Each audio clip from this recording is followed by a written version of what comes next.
Notre planète souffre à cause des changements climatiques.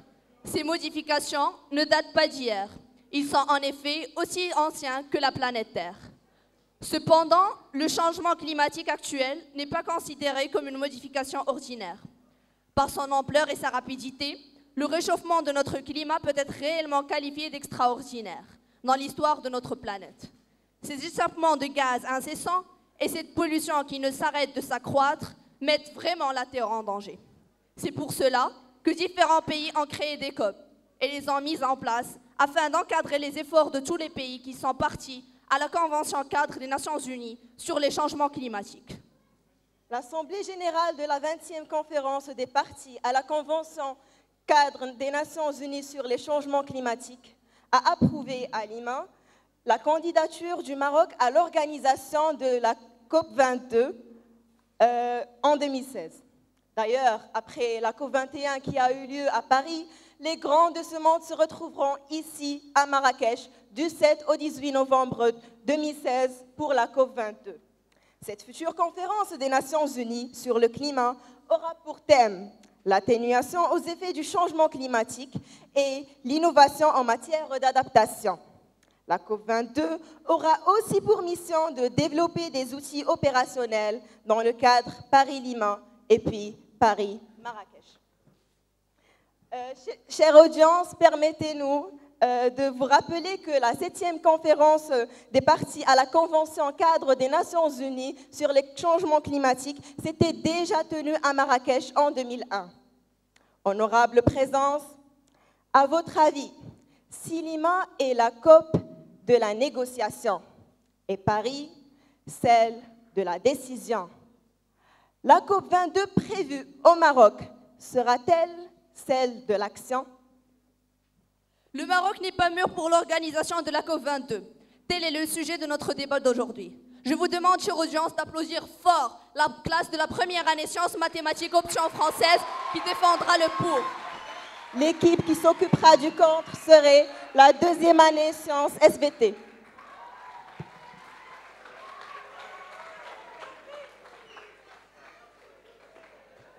Je vous demande également d'applaudir tous les membres du jury. Monsieur Ouhto, Madame Elaraki, Madame Simeri et Monsieur Nizar. J'appelle également le directeur à tirer au sort l'équipe qui commence le débat.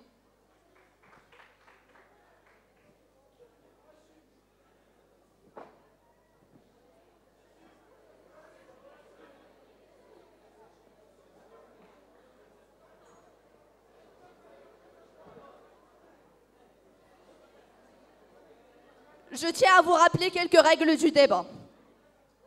Les interventions se font respectivement à tour de rôle et doivent durer 1 minute au minimum. 2 interventions successives de la même équipe ne doivent pas avoir lieu. Les interventions doivent être faites de manière correcte, évitant toute vulgarité, sarcasme déplacé ou autre forme d'irrespect. Il faut respecter le temps réparti pour chaque équipe, 20 minutes. Règle de l'audience, l'audience est tenue de respecter les débatteurs. Pour ce faire, il faut respecter les règles ci-après. Maintenir le silence, le calme et le respect de la salle. Ne pas applaudir qu'à la fin de chaque intervention, de manière courtoise, en évitant les sifflements, les hurlements et toute forme d'irrespect. Interdiction de quitter la salle avant la délibération du jury. Ne pas monter sur scène à la fin du débat. Interdiction d'utiliser les téléphones portables. Et l'équipe qui va commencer le débat est la première année sciences mathématiques de France.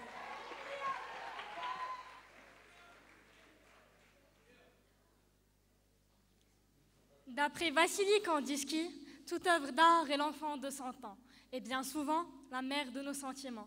Notre œuvre sera nos arguments. Nos sentiments, eux, ne sont que l'honneur d'être parmi vous. Honorable jury, chers camarades auditoires, bonjour. Nous sommes ici, en cette matinée, afin de discuter d'une assertion. Le Maroc n'est pas mûr pour organiser la COP22. Et qu'est-ce la maturité autre que ce qui a atteint le développement ultime en civisme et en civilisation? Le Maroc, lui, est bien un modèle en beaucoup de choses, sauf en développement. La COP, ou la conférence des parties, est une réunion qui rassemble des États afin de discuter du réchauffement planétaire. Alors, que vient faire le Maroc dans une conférence ayant un rapport avec les problèmes climatiques, sachant que ces émissions sont extrêmement basses ou même insignifiantes? Mesdames et messieurs, chers camarades, je suppose que vous allez bien me dire que c'est une sorte d'investissement pour le Maroc. Eh bien, qu'il investisse dans son peuple et qu'il en fasse autre chose que l'ignorant qu'il est aujourd'hui. Qu'il nourrisse et loge ses SDF au lieu de les éparpiller tout au long du pays. La conférence est considérée tel un luxe que le Maroc ne pourrait se permettre. D'ailleurs, il se fait assister par la France à travers la création d'un secrétariat franco-marocain qui ne fait que décrédibiliser l'image du Maroc sans pour autant lui donner de la valeur. En somme, je ne pense pas exagérer en disant que l'organisation de la COP22 est en elle-même l'erreur ultime qui prouve que le Maroc est immature. Ne pensez pas que cela me réjouisse de dresser un constat aussi dur, aussi difficile, mais vrai. Ne dit-on pas qu'en avouant ses torts, on met la raison au présent, les torts au passé, ainsi prouver qu'on est devenu un peu plus raisonnable? Que nos confessions sur ce pupitre soient le premier pas vers le développement. Merci.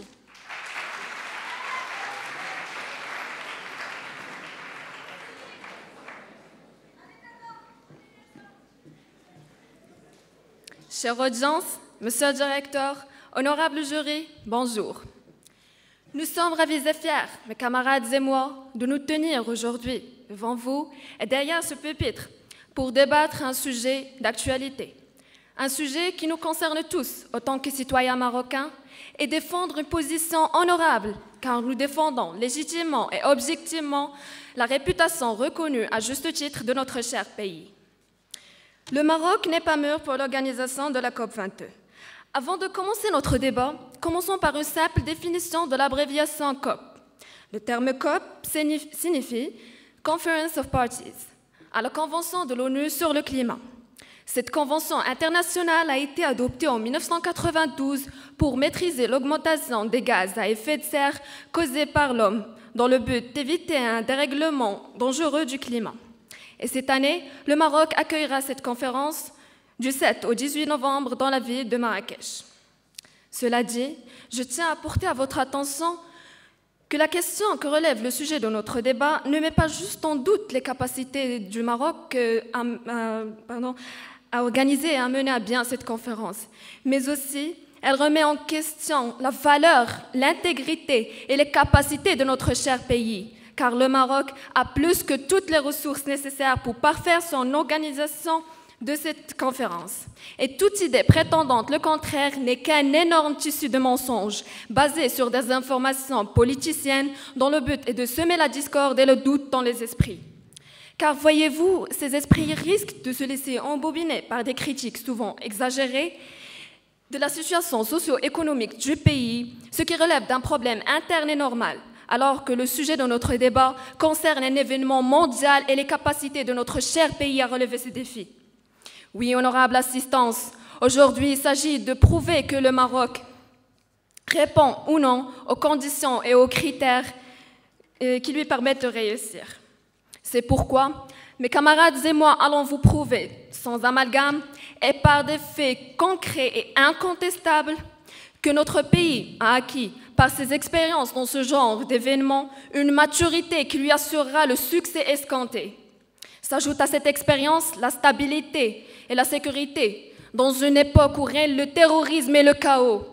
Les efforts dans l'amélioration des infrastructures dans tous les domaines et surtout son implication dans la lutte contre la pollution, sujet principal de cette conférence. Je me demande vraiment, comment peut-on discréditer un pays auquel le monde entier fait confiance? Merci.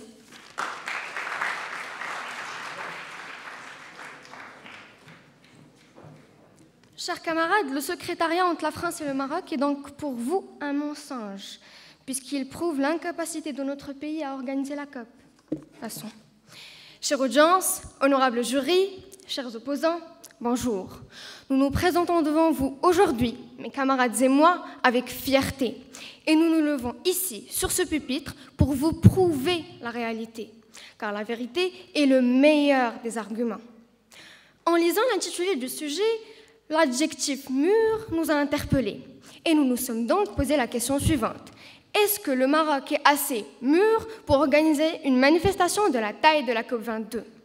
Mais avant de répondre à cette question, il nous faudra d'abord définir ce qu'est la maturité d'un pays. C'est très simple. Elle repose sur 4 critères. Primo, son habilité à organiser un bon système éducatif et un système sanitaire solide. Secondo, à faire progresser une gouvernance aisée. Tertio, à améliorer la qualité de vie. Et finalement, à apporter des solutions appropriées aux maux de l'époque. Maintenant, la question qui se pose est est-ce que la situation générale du Maroc est conforme à ces critères ? Donner une réponse à cette question serait une offense à l'intelligence de cette aimable assistance. Chers camarades, avec un système de santé défaillant, un système éducatif en berne, une augmentation incessante des prix, des caisses vides, est-ce que, logiquement, le Maroc est prêt à organiser cette COP coûte que coûte ? La réponse est un grand non. N'oublions pas, chers camarades, que Marrakech, pendant cet événement d'envergure, devra accueillir près de 30 000 personnes, parmi lesquelles des chefs d'État, des chefs de gouvernement, de grandes associations. Et ce n'est certainement pas en ramassant les SDF dans nos rues ou en essayant de cacher notre triste réalité qu'on sera à la hauteur de satisfaire ces éminentes personnes. Nos enseignants de français nous ont toujours appris que la meilleure façon de transformer l'abstrait en concret est une allégorie. Alors permettez-moi d'en faire usage.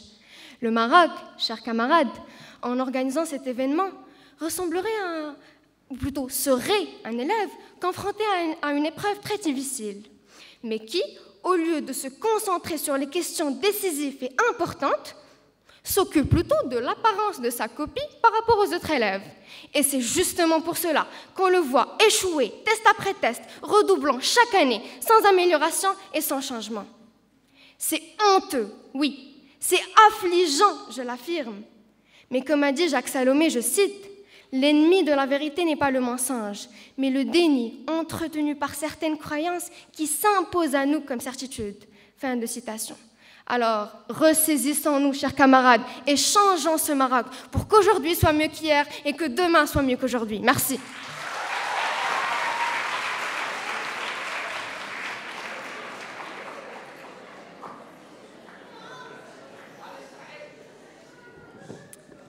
Je ne comprends pas vraiment chaque opposant. Par votre argument, vous ne faites qu'accuser le Maroc et critiquer. Et en entendant vos accusations, ça m'a gêné à vrai dire. Passons. À l'approche du rendez-vous mondial pour le climat COP22 qui aura lieu à Marrakech en novembre 2016, la DGSN est déjà à pied d'œuvre pour mettre au point un plan sécuritaire à la taille de l'événement. Ainsi, pas moins de 10 000 agents de sécurité qui ont été sélectionnés au niveau des différents districts du Royaume pour suivre une formation spéciale à l'Institut royal de Kenitra, cette dernière dispensée par des experts étrangers et nationaux. Et de préciser que la formation porte sur le perfectionnement des compétences, l'amélioration des conditions physiques, la musculation et d'autres techniques efficaces aptes à assurer la sécurité des invités. Selon les sources du quotidien, la formation porte également sur l'utilisation de certains appareils de détection du danger, notamment les explosifs à distance, le protocole et la réactivité. Ces mesures permettront ainsi aux dispositifs de sécurité d'agir au moment opportun pour changer l'itinéraire. De même, l'espace abritant cet événement et ses parages seront dotés par des caméras de surveillance qui seront examinées par des éléments de sécurité professionnels. Et le ministre a affirmé que le Maroc est également suffisamment armé pour garantir un déroulement normal dans la quiétude et de la sécurité de cette manifestation planétaire. Je cite. Les services de sécurité marocains font face depuis pas mal de temps à des projets terroristes et nous sommes bien armés en outils pour garantir un déroulement normal de la COP22. Soulignons que toutes les mesures, scénarios et défis qu'on peut affronter ont été envisagés par des services marocains de sécurité. Et il y a une coordination parfaite sous l'autorité du ministre de l'Intérieur qui assure la coordination entre tous les services. Comment Mais comment, chers opposants, vous pouvez dire que le Maroc ne peut organiser un événement tel que la COP22 avec tout cet équipement? Non, chers opposants, vous devriez plutôt être fiers de votre pays car il a fait preuve dans plusieurs événements similaires et il n'a jamais déçu. Merci.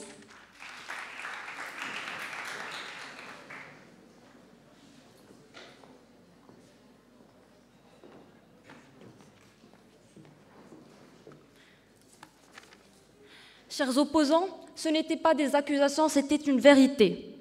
Chère assistance, nous allons certainement entendre durant ce débat que le Maroc est un pays ouvert, où prise de décision et changement climatique fusionnent et peignent un tableau remarquable. Eh bien, permettez-moi de vous affirmer d'avance que cela n'est qu'une démagogie pure et dure. Je m'explique. Le Maroc ne fait pas partie des pays responsables du réchauffement climatique, loin de là.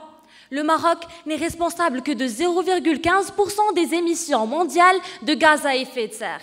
Et il ne pèsera pas non plus dans les changements climatiques à venir. Chers camarades, il est donc légitime de se poser cette question. Pourquoi notre royaume s'implique-t-il autant dans cet événement au point de vouloir s'attribuer la maturité d'un pays organisateur? Parce que notre Maroc n'a d'autre préoccupation que de préoccuper ses citoyens par cet événement international et les détourner des problèmes économiques, politiques, sociaux qui ravagent notre pays. Parce que le Maroc est un pays soucieux de son apparence, obnubilé par sa réputation et obsédé par l'image qu'il peint aux puissances mondiales. Parce que tout simplement, si Chanel, Dior, MAC et j'en passe recherchaient un pays pour représenter leurs produits de beauté, le Maroc en ressortira vainqueur. Chers opposants, ne croyez point que je me réjouisse de vous avouer cette vérité, loin de là. Mais sachez que mieux vaut une vérité qui déclenche une guerre qu'un mensonge qui procure la paix.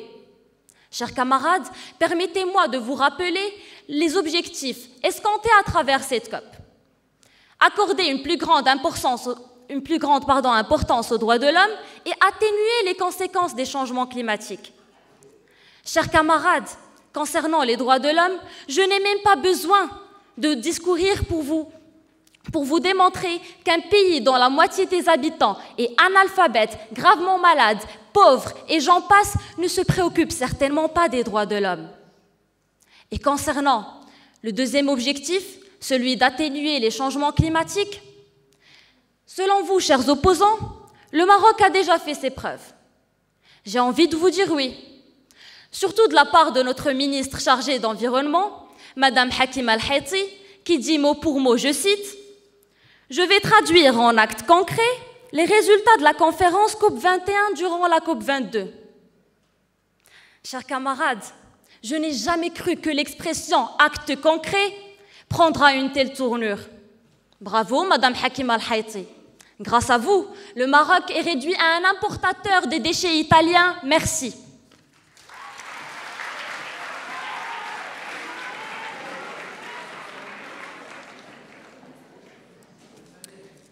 Si l'on accuse à tort d'ailleurs le Maroc d'accepter tout cela, c'est par manque d'information du peuple.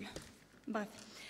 Deuxième pays d'Afrique d'avoir remis sa contribution nationale au secrétariat des Nations Unies pour la COP21.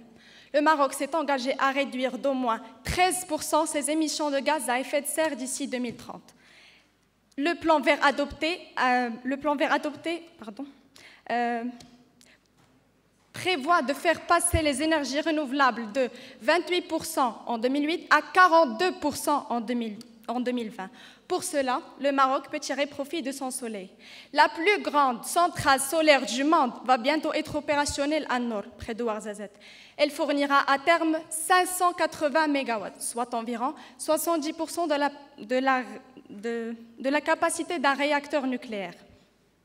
Le Maroc est devenu l'un des acteurs majeurs dans la transition énergétique dans le monde et plus particulièrement le continent africain, a déclaré le roi du Maroc lors de l'ouverture de la COP21. Le pays veut devenir un chef de file en Afrique et donner l'exemple sur les énergies renouvelables ainsi que l'interdiction des OGM et des sacs en plastique. Cette politique volontariste du Maroc s'appuie sur une approche régionale et à même de stimuler un développement qui s'adapte aux spécificités et au potentiel de chacun des 12 grandes régions du pays.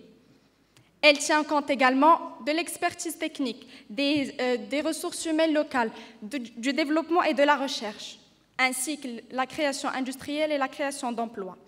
Pour accompagner ces différents chantiers, le Maroc a mis au point des stratégies qui couvrent plusieurs domaines. On trouve l'industrie, l'agriculture, le bâtiment ou le transport ou encore plus l'éclairage public. Le Maroc a ouvert des chantiers qui lui permettront de concrétiser sa vision avec des objectifs chiffrés. Une agence dédiée aux énergies renouvelables et une agence nationale de l'énergie solaire ont été créées. Alors, n'a-t-il pas fait preuve de maturité et de volonté? Merci.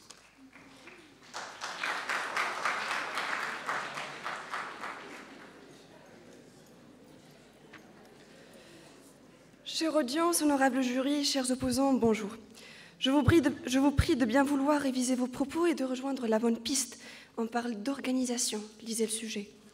En ce qui concerne le manque d'information du peuple marocain, n'est simplement qu'un des facteurs qui montrent que le Maroc n'est pas intéressé par son peuple.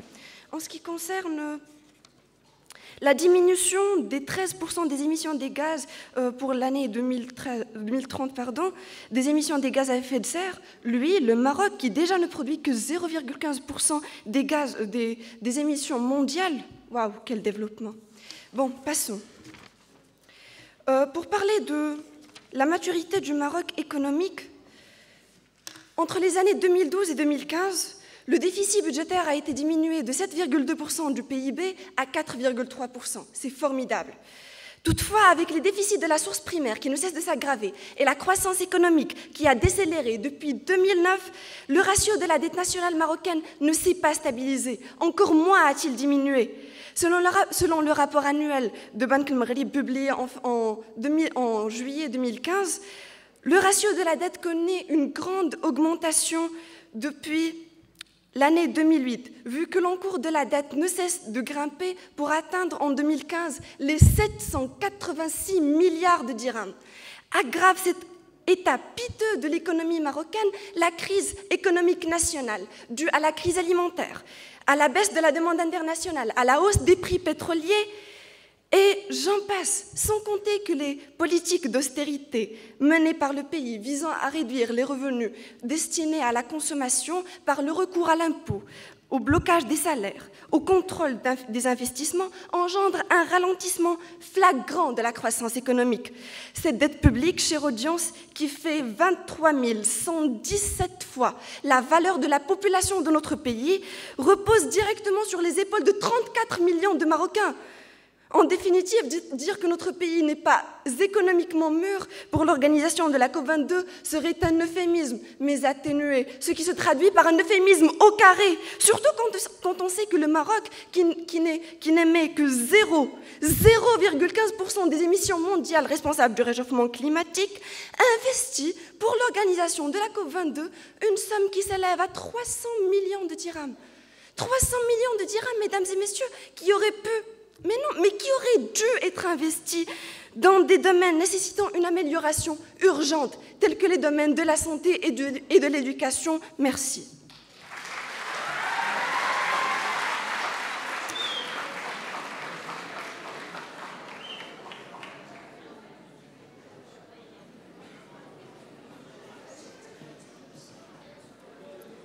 Mesdames et messieurs, chers camarades, bonjour. Nous devons savoir que la maturité s'acquiert avec de l'expérience. Alors, si on ne prend pas de l'initiative du premier pas, on n'arrivera jamais à marcher, d'autant plus que le Maroc a accumulé assez d'expérience lors des événements déjà organisés. Merci. Mesdames et messieurs, depuis plus d'une décennie, le Maroc ne ménage aucun effort et a entrepris des projets de grande envergure afin d'élever ses infrastructures aux standards, tels que les différents projets d'autoroutes réalisés et en cours de réalisation. En l'occurrence, le port Tanger-Med et l'immense projet du train à grande vitesse, premier en son genre en Afrique et qui sera opérationnel à partir de 2018. Sans oublier bien sûr le complexe solaire de la ville d'Ouarzazate qui se compose de plusieurs exemplaires. Ce dernier projet a pour but a pour but de réduire les dépendances énergétiques du pays, laquelle alourdit fortement ses dépenses budgétaires. Ça d'une part. D'une autre, afin de conforter son adhésion à la politique des énergies renouvelables. Selon le Global Competitiveness 2015, publié par le World Economic Forum, le Maroc occupe la première place en Afrique du Nord en termes d'infrastructures. Le pays est également 3e en Afrique et 6e dans le monde arabe. Il va sans dire que le mérite de ce score revient certainement aux efforts réels du Royaume dans tous les domaines, et en particulier dans l'environnement. La notoriété des ports marocains, et notamment du port Tanger-Med, qui a été certifié pour son activité accueil des navires et services associés, ne fait plus de doute. Au total, ce sont 34 ports dans Nador West Med qui sont actuellement en construction. Parallèlement, on ne peut pas parler d'infrastructure sans parler de l'importance du réseau routier du Royaume. En effet, la route constitue pour notre pays le principal mode de mobilité des personnes à 90%. Et du transport de marchandises à 75%. Le secteur représente 6% du PIB et emploie 10% de la population active urbaine. Le Maroc dispose donc de plus de 60 000 km de routes, dont 41 000 km de routes goudronnées et plus de 5 300 ponts. Ceux qui se souviennent, chers camarades, de nos infrastructures il y a seulement une quinzaine d'années, remarqueraient certainement le changement radical qu'elles ont subi. Bien sûr, il reste encore beaucoup à faire, mais ces réalisations enregistrées sur ce secteur ne sont qu'encourageantes pour un avenir meilleur. Il suffit juste d'éviter les erreurs des expériences précédentes afin de gagner en qualité et en quantité. Les Marocains, opérateurs et décideurs, ont prouvé encore une fois qu'ils sont capables de mieux faire et que le Maroc mérite amplement la confiance du monde entier pour cette COP22. Merci.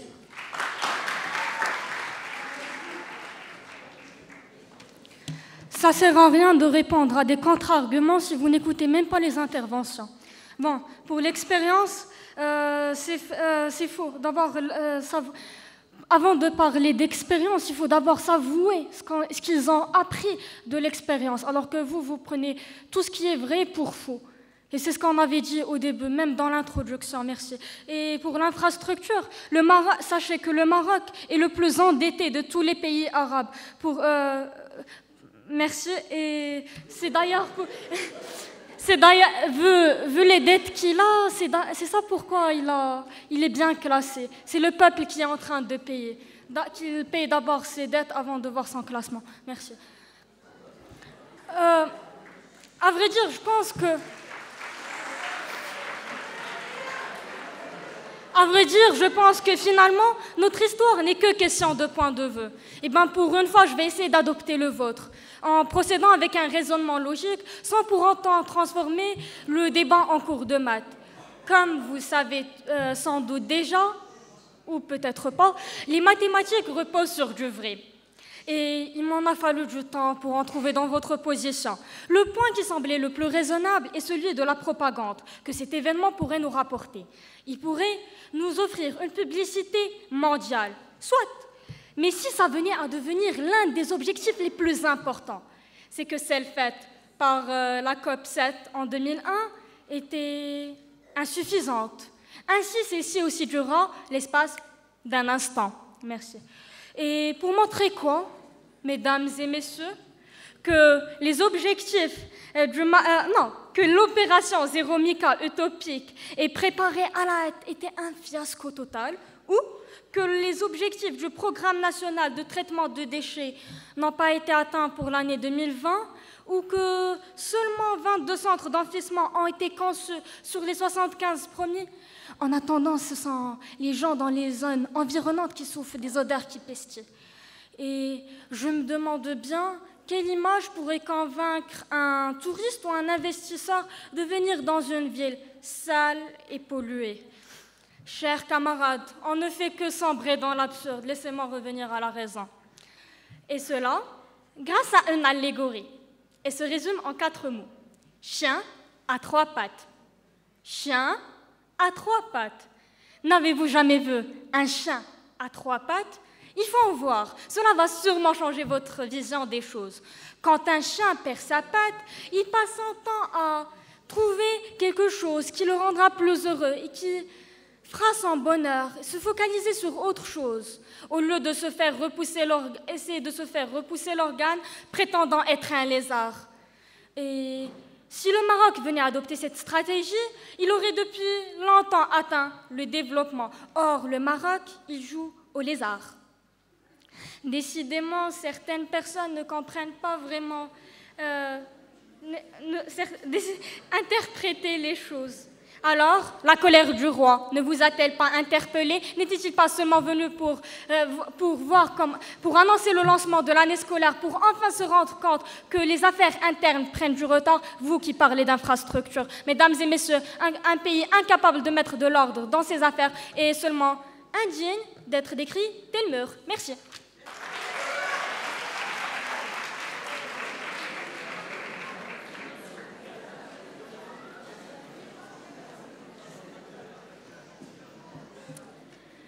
Chers camarades, il paraît que vous êtes à court d'arguments relatifs à notre sujet. Mais alors que vous ne faites que critiquer votre pays en vous appuyant sur des rumeurs. Alors passons. Il existe des faits réels, concrets et hautement considérables que vous ne pouvez nier, car après les villes vertes, les bus électriques, la campagne Zéro Mica, le Maroc dévoile un nouveau programme Mosquée verte, dernier avatar de l'engagement du Royaume pour les énergies propres à 2 mois de la COP 22.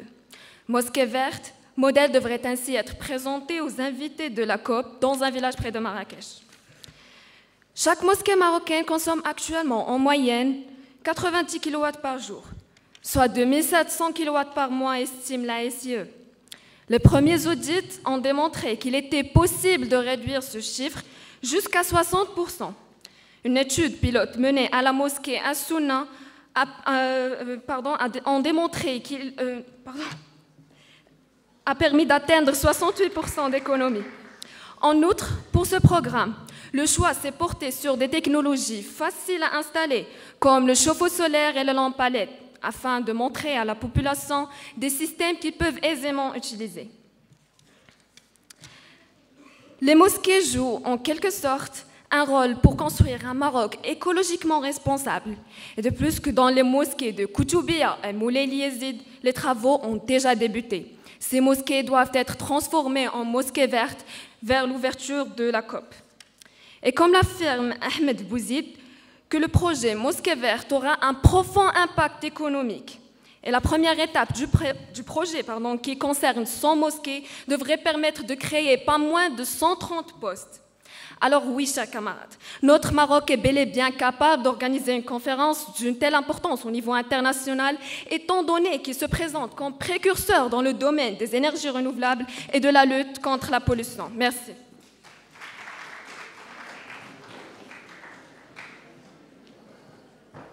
Chers camarades, vivre au Maroc, je vis au Maroc. Donc ma vie est un mensonge, est une rumeur, vu que je vois exactement ce que Myriam vient de mentionner.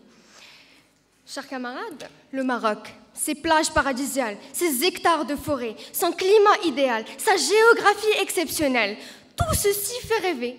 Mais parfois, cette scène peut se transformer en une scène cauchemardesque. Pour cause, le royaume est en plein boom démographique et économique. Tout compte fait, notre cher pays aura certainement des problèmes à organiser dans les règles de l'art, la COP 22. Et ce, en raison de plusieurs insuffisances dans différents domaines. Réseau de transport. Le réseau routier de la ville qui abrite cette rencontre, à savoir Marrakech, n'est aucunement capable de répondre aux besoins des participants. En effet, comme vous le voyez sûrement, rien qu'avec les résidents de la ville, nous connaissons beaucoup d'embouteillages. Plus encore, il est certain que Marrakech est la première ville touristique du pays. Et elle contient environ 1400 établissements hôteliers. Mais il n'y a qu'environ 40 000 lits capables d'accueillir nos visitants dans des conditions optimales. Maintenant, imaginez, chers camarades, quand on aura 30 000 participants de la COP 22, en plus de 15 à 20 000 touristes. Est-ce que vous croyez que tout ce monde sera bien logé et bien servi? Non, non et non. Pourquoi? Eh bien, car le potentiel humain, l'infrastructure et les services en parallèle ne sont pas bien rodés pour répondre aux demandes de ce raz-de-marée humain. Maintenant, imaginez s'il pleut à Marrakech pendant ces journées d'organisation. Il ne nous faut qu'une seule pluie normale pour provoquer des inondations à Marrakech. Pourquoi? Eh bien parce que le réseau d'assainissement n'est pas capable de résorber les eaux pluviales. Vous vous rappelez sûrement de la chouha, de l'affaire Karata, pas vrai? Eh bien, chers camarades, prions Dieu qui nous arrose avec sa pluie, mais prions aussi qu'elle soit avant ou après la manifestation pour nous éviter d'autres chouhats. Merci.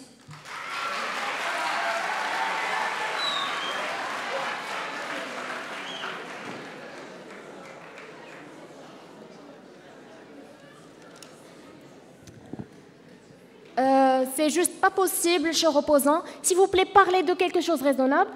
Je m'adresse à vous. Parlez de quelque chose un peu raisonnable.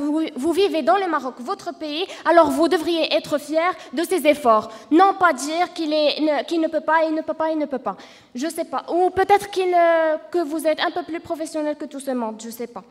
Passons, et répondant s'il vous plaît sur ce que vous avez dit à propos de l'hébergement, Marrakech inscrit l'un des sommets les plus déterminants de l'histoire de la planète sur l'agenda de ces grands rendez-vous et compte bien s'en acquitter. Les autorités locales et intervenantes dans le tourisme constituent le tour de table d'un comité de suivi mis en place à ce sujet pour garantir à la COP22 toutes les chances de succès.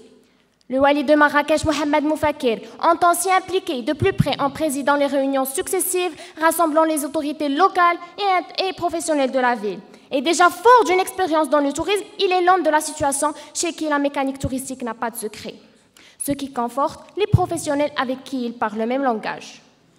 Les autorités locales de Marrakech et les professionnels locaux sont sur le pied de guerre pour réussir cette COP22. Déterminés, en effet, plus que jamais à remporter ce grand challenge, ils cumulent réunion après réunion pour parfaire la mécanique de préparation. L'hébergement touristique constitue un élément majeur de la chaîne de valeur touristique et une étape primordiale dans l'expérience du touriste. Il est bien clair que la capacité d'hébergement au Maroc joue un grand rôle dans l'organisation de la COP22. L'offre en hébergement touristique a connu une évolution substantielle lors de la dernière décennie au Maroc. 3006 unités en 2013 contre 2754 en 2012, soit une augmentation de 9%. 9%, mes chers camarades, selon l'annuaire des statistiques. L'édition marocaine de la COP22 sera organisée à Marrakech, légitimement parce qu'elle dispose de cette infrastructure appropriée, d'un climat plus qu'agréable, de paysages émouvants et surtout d'une expérience dans l'organisation d'événements de la plus haute importance. S'ajoute à cela l'implication de tous les acteurs nationaux, autorités, pouvoirs publics, responsables locaux. Enfin, tous les Marocains s'y sont mis pour relever le défi. Et nous savons tous qu'ils sont capables d'exceller. Une question qui se pose. Comment, mais chers camarades, chers opposants, comment peut-on douter de la maturité de notre pays, nous, Marocains, alors que les autres pays croient en nos capacités? Je ne comprends pas. J'attends votre réponse avec impatience. Merci.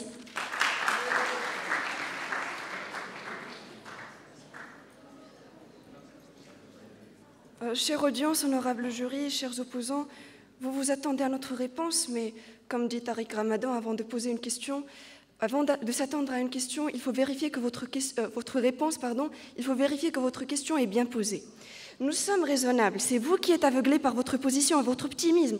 Et concernant notre professionnalisme, notre établissement nous enseigne cela, mais cela ne veut aucunement dire que nous le sommes. Ça veut dire que nous sommes plus professionnels que toute personne présente dans cette salle. Passons. Nous avons tendance à éviter d'écouter les propos de quiconque emploierait excessivement des chiffres, particulièrement lors des débats, puisque nous savons d'ores et déjà la fonction qu'ils auront à remplir. Ce qui m'amène à vous exposer brièvement l'état immature du Maroc sans pour autant vous entraîner dans l'impasse. L'histoire que je souhaite vous raconter au terme de ce débat ne se trouve pas dans les livres. L'histoire que je vous conterai est vraie, métaphorique, certes, mais vraie. Dans un quartier des plus pauvres se situe une maison misérable.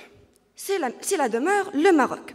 Devant l'état piteux de la maison, les responsables s'endettent continuellement et de plus en plus pour garantir, oui, je dis bien garantir, quelque chose de très noble, mais qui, jusqu'ici, ne fut jamais connu, encore moins fut-elle garantie.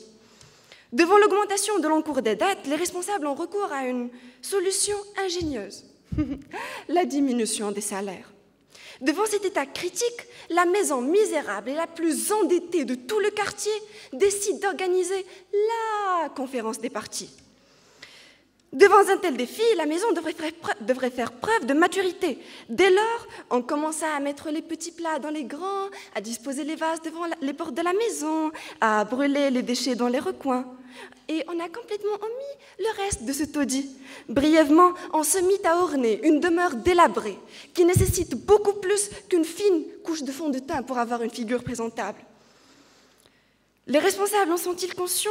Certainement pas, puisque les invités, dont les maisons du Canada, de l'Union européenne, ont offert des sommes généreuses en raison de la situation incontestablement immature où se trouve le Maroc, inapte à les accueillir indépendamment des aides extérieures.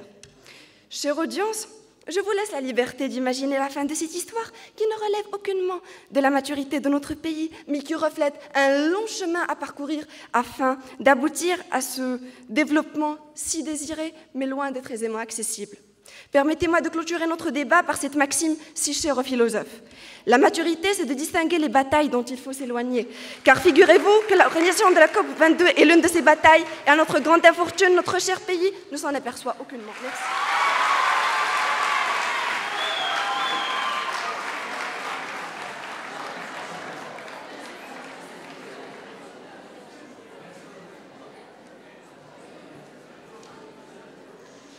Chers camarades, pour répondre à une précédente intervention qu'une de vos camarades a déjà faite, ne devons pas mélanger les serviettes et les torchons, puisque votre petite histoire de lézard et de chien à trois pattes passe à côté de la plaque. Merci.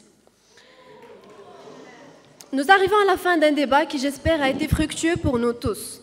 Un débat riche en rebondissements et le long duquel nous n'avons épargné aucun effort.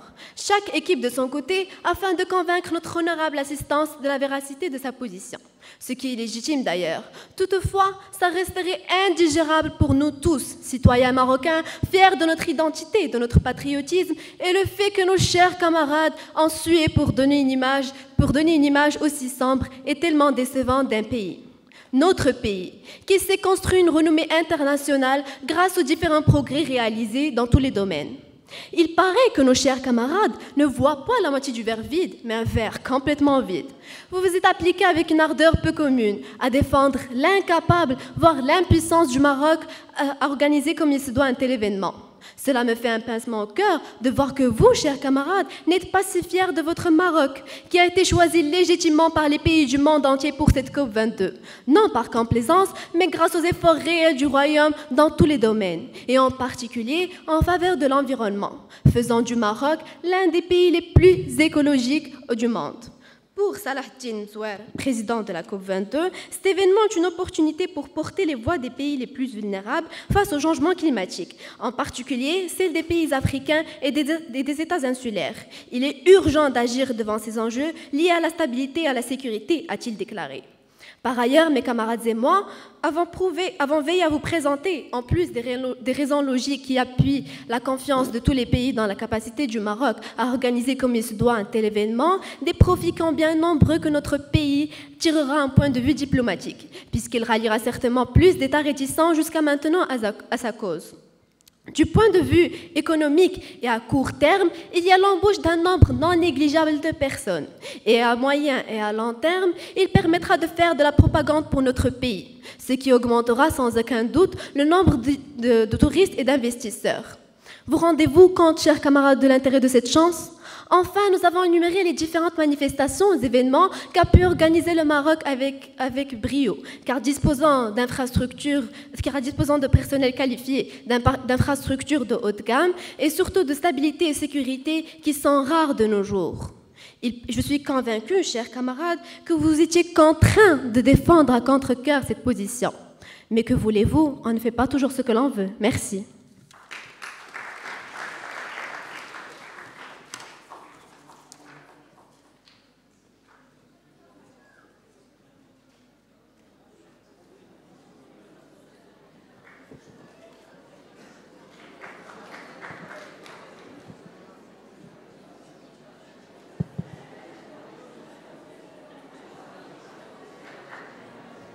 Très bien.